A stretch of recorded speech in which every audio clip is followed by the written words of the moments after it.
of gunfire down the street and the smell of petrol bombs.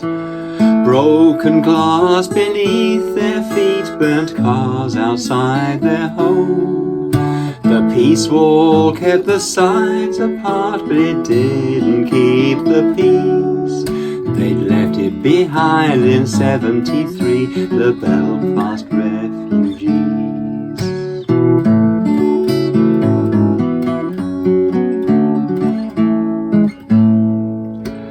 Connor and his gang of friends knew the language of the street.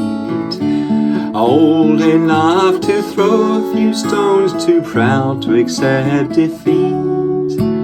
They were one big family, their own community, which they left behind in 73, the Belfast refugees.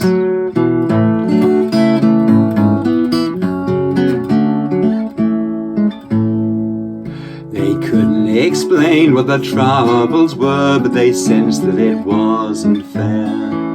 They didn't know all of the history, but they found injustice there.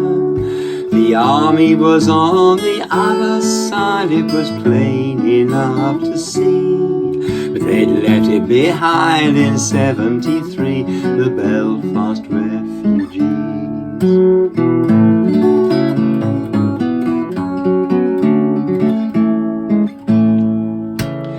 Every day they walked to school and they crossed sectarian lines.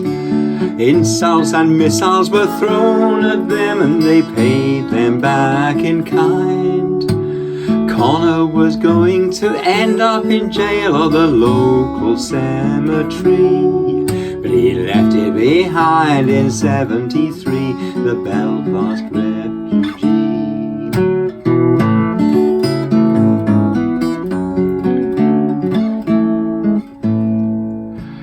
Mum and Dad took him out one day on the streets of their hometown. They said, "We've got a plan for you, some friends that we found. They'll be taking care of you, they'll be your family." So he left it behind in 73 with the Belfast refugees.